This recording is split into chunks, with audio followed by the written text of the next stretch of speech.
I'm just hanging out with you guys while I'm doing my makeup here in the bed.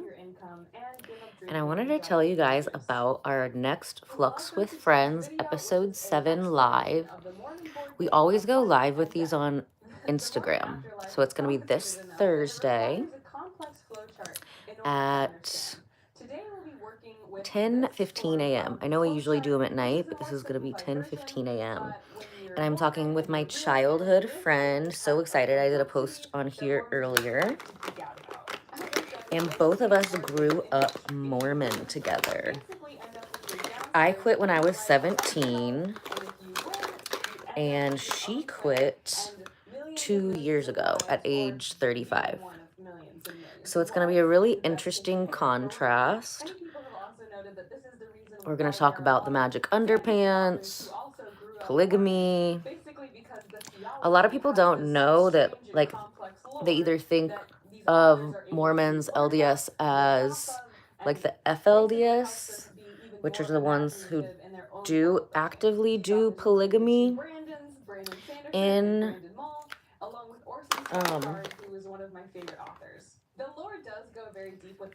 in this in this life, right? In this country. They're the ones that do the polygamy. They're the ones that fell off. And we're doing the polygamy still when the government said not to. But the LDS, one of the rules is to follow the laws of the land. But what should you say? Like, polygamy is essential for exaltation to get into heaven. So, like, how do you do that if it's like illegal in the country that you live, right? So it's super interesting. We used to have to go to school in the morning, like church school. It's called seminary. And like the first year I went, I learned the Old Testament. The second year we learned New Testament.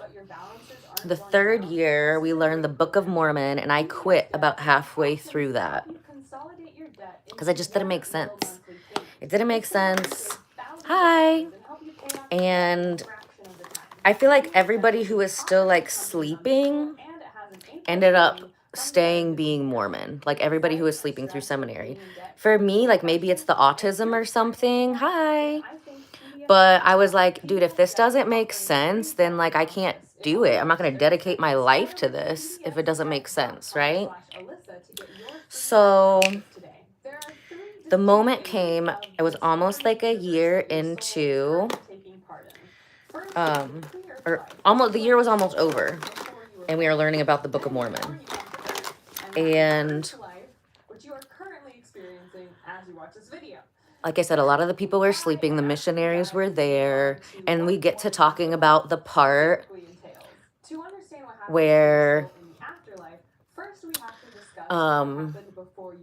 how to get to heaven, right?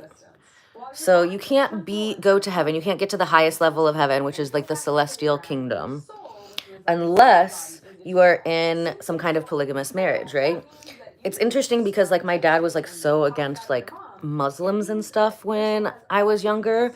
And I feel like Mormons are like the very closest kind of Christianity. Yes, they do believe in Jesus. They do consider themselves Christian.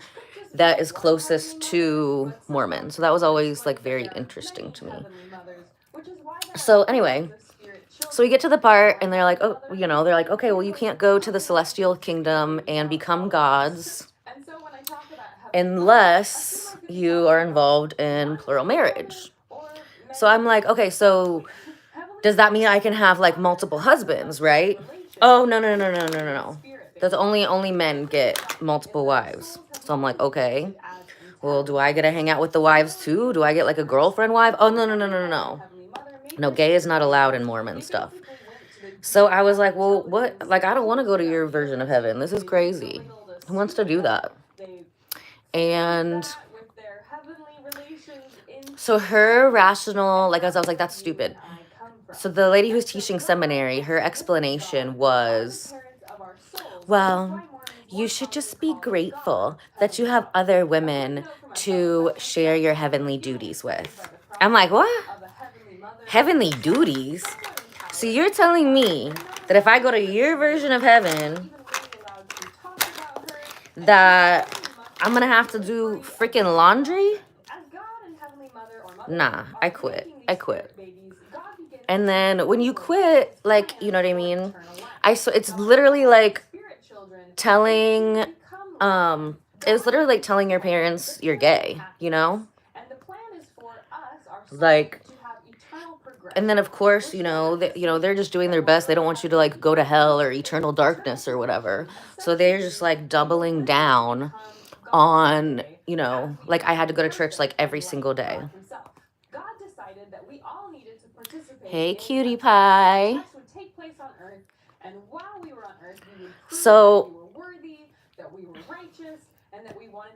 that's when I quit. I was like, I'm not going to any version of heaven where I have to do freaking laundry. That's ridiculous. The laundry should be doing itself if I'm in heaven. Share my heavenly duties with. You got me fucked up. Absolutely not. So when I was trying to leave, you know what I mean, and stop being Mormon, a lot of us will like act out in certain ways. So I started my acting out with, because we're not allowed to drink like coffee or tea or anything like that. So I started off bringing in like a Starbucks Frappuccino. And I was like, oh my gosh, so bad. Very, very bad Mormon girl. There was a lot of people who like wouldn't allow their kids to hang out with me anymore after that. Like the shunning stuff is real. And, they didn't want me to like rub off on their kids, right? And then like I literally like couldn't get kicked out.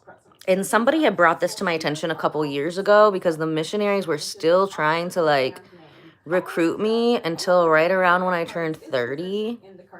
And they would send the boy missionaries, which they're not supposed to do. They're like only girl missionaries are supposed to go to people's house. But I don't know. I guess like recruitment was low. As a girl, it's kind of easier to like leave, I guess, because we're pretty much, supposed to just be like indentured servants and baby makers. Like that's our role in life. That's funny, Jordy. So I guess there's not as many like girl missionaries. I mean, girls are pretty much like, you're supposed to like not even finish college, really. Like you're supposed to go to BYU to get your MRS. Like I had a full ride. I was going to be a doctor. And that was really like looked down upon. Like, oh, well, it's important. It's important for women to go to college so they can teach their children. But like to have a job, absolutely not. That was just like for the men, right? And you can look all over YouTube. There's plenty of people like that, women who like did all the good Mormon things and then they don't have like their name on any property or anything. And they get divorced and, end up homeless. And, you're just supposed to like put up with whatever shit that, keep sweet. That's like an FLDS saying. So we didn't have that exact saying, but thank you. It was definitely like all of that was implied. There's a lot of repetitiveness. I know this church is true. I know this church is true. One thing that was really cool about it is that we did learn like public speaking early because we were supposed to get up and go in front of the whole church and say, I know this church is true. Over and over and over again. But there's no amount of like repetitiveness. Like, I don't know if it's like the autism or whatever, but like shit has to make sense to me. If it's not making sense, it doesn't matter how many times I can say it over and over and over again. Like, I'm not gonna believe it. Like, it didn't make sense to me, So we're going to be talking about this. I'm super excited. My next door neighbor that I grew up with, Jenny, we grew up Mormon together. I moved to Indiana, back to Indiana when I was 10. And I quit when I was like 17. She quit like 2 years ago. She's 35. She did all the things. She got married in the temple. She went to BYU. She did all of the right things. And then she just decided to quit 2 years ago. So I kind of fell away from a lot of my Mormon friends and family, which was like really like everyone, you know, we were really kind of encouraged to just like mostly hang out with Mormons. Like when I quit, you know, people were not like allowed to talk to me for like, I mean, it's been like 20 years, and it's really interesting because 20 years later, I feel like I'm just now reconnecting with a lot of my old like Mormon friends that were pretty much like my brothers and sisters growing up, you know? We hung out with these people every day, you know, sometimes 8 hours on Sunday. And now there's a lot of reasons I'm grateful for growing up Mormon. We are going to discuss that in our Flux with Friends episode that's going to be live on Instagram.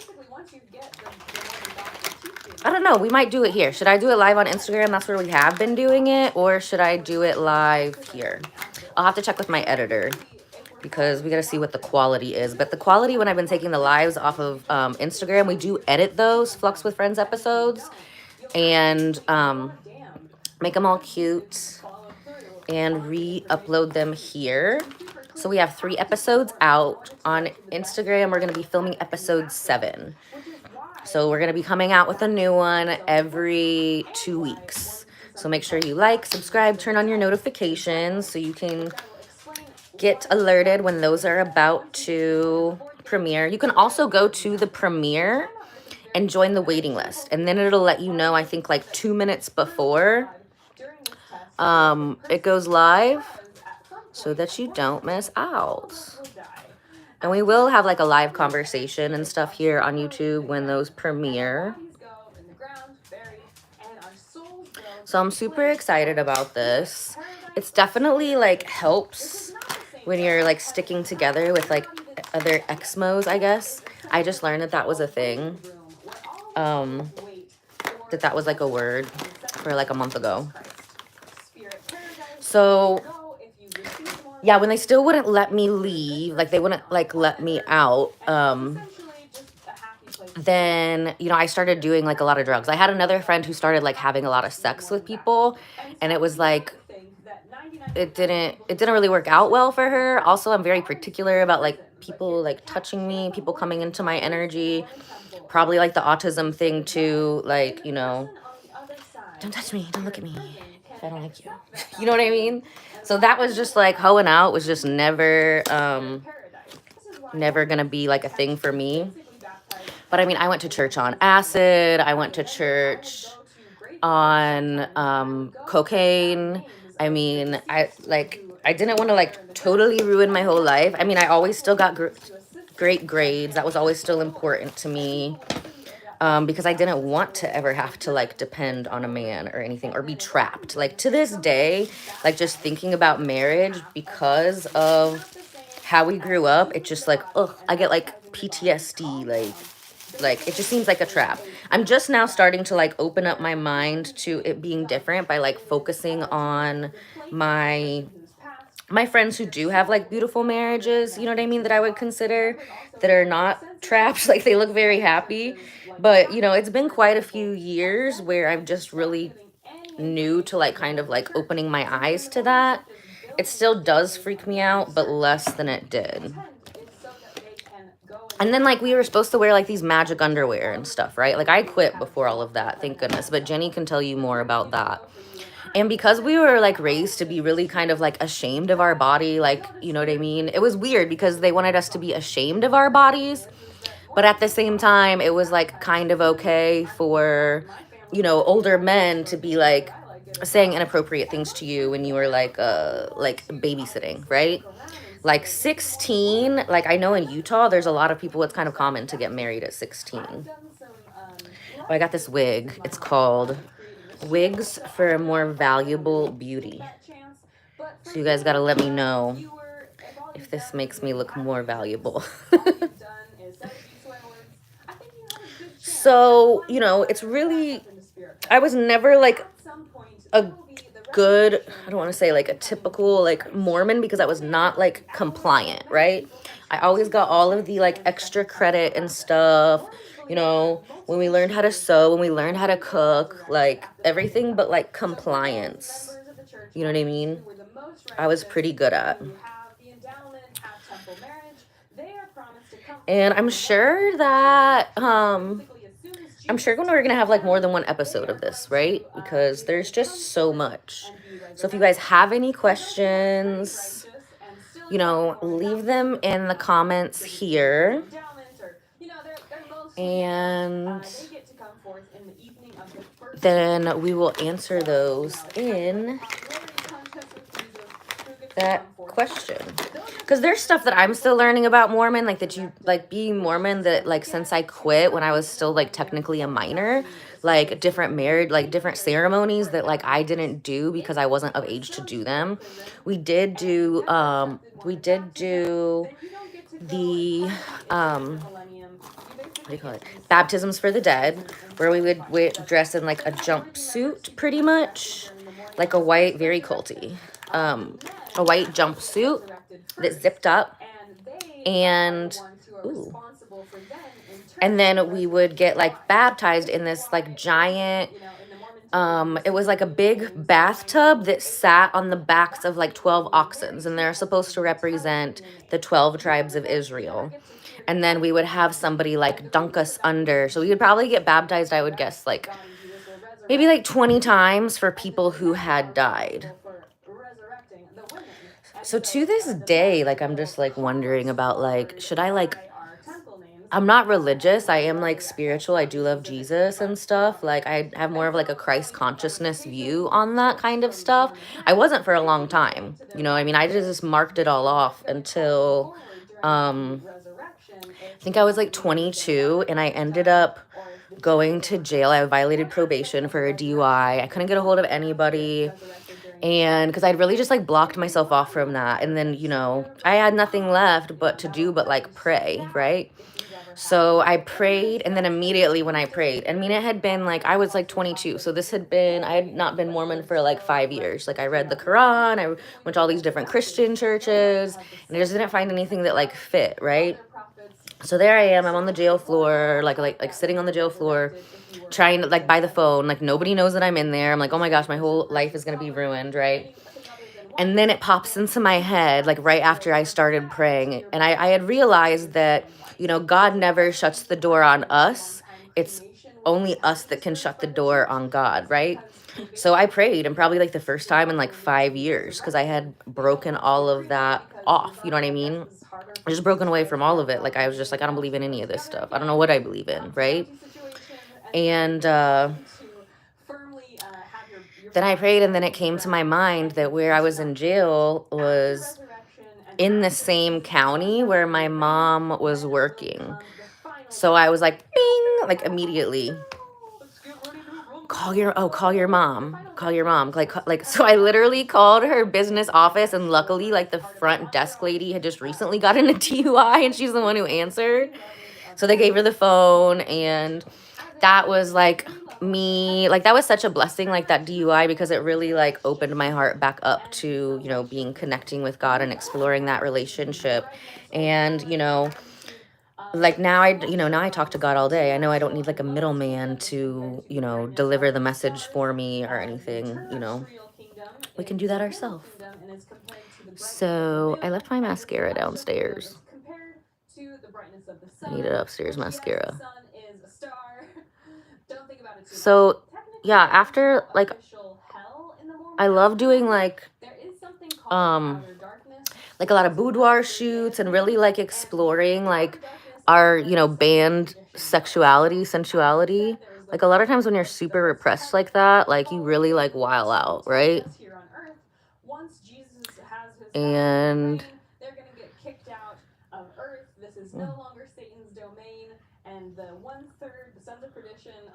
so I'm like, if you hear what's on like YouTube right now, I'm watching like a another ex-Mormon. What's her name? She does some good stuff. Alyssa Grenfell. Alyssa Grenfell. So she's doing kind of like a quick overview of like the levels of heaven. There's 3 levels of heaven.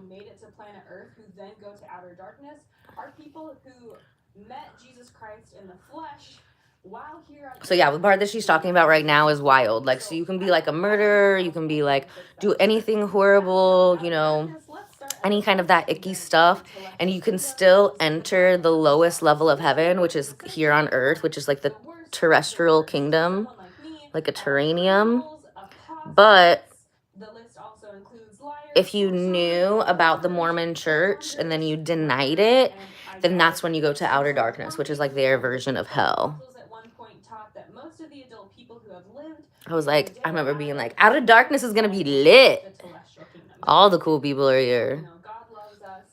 He came up with this whole plan, baptism for the dead, lots of opportunities to accept him. According to some people from, you know, some okay, I need to find some black theology, most people will eyeshadow to do these brows. I just started learning how to do like put makeup on brows like last year. My friend Emmy taught me. I really didn't think that I needed it, but she's a professional makeup artist and she showed me how to do it, and I was like, oh, that does make a difference. All right.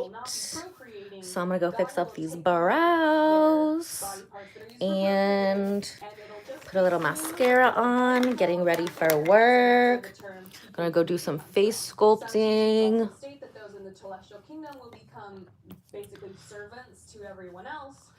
Snatching up those jawlines for people.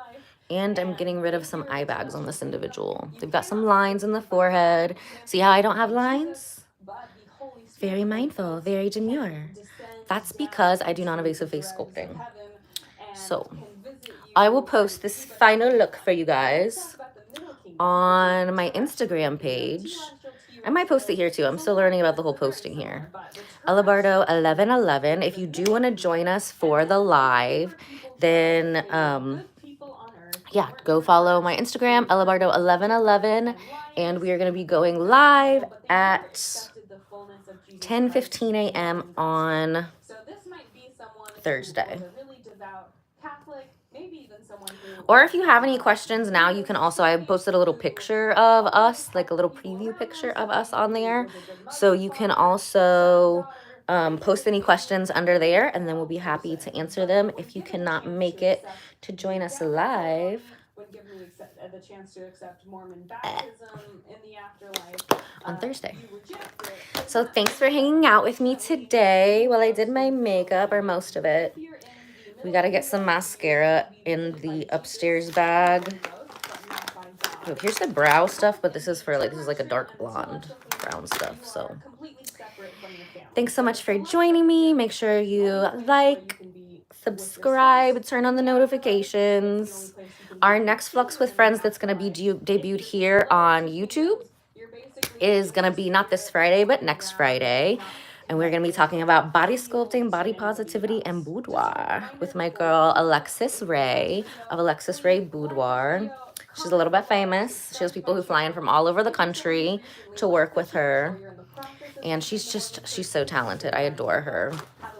And we just had one that came out this last Friday with Miss Taya Rose, investment realtor to the stars.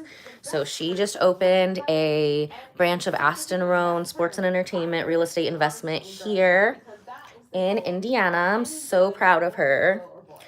She's done most of her real estate stuff in Florida. She's worked with all kinds of celebrities. Both of us had businesses in Miami, Florida. So yeah, that one was kind of like spicy. It was actually the 5th one that we filmed, but I just thought it would be more appropriate to put closer to Halloween than Christmas. So that one's super fun. You can hear about our adventures as businesswomen in Miami. And yeah, thanks for joining. Thanks for being part of the family. You guys are so fun. I love it here. And I will see you again soon. Bye.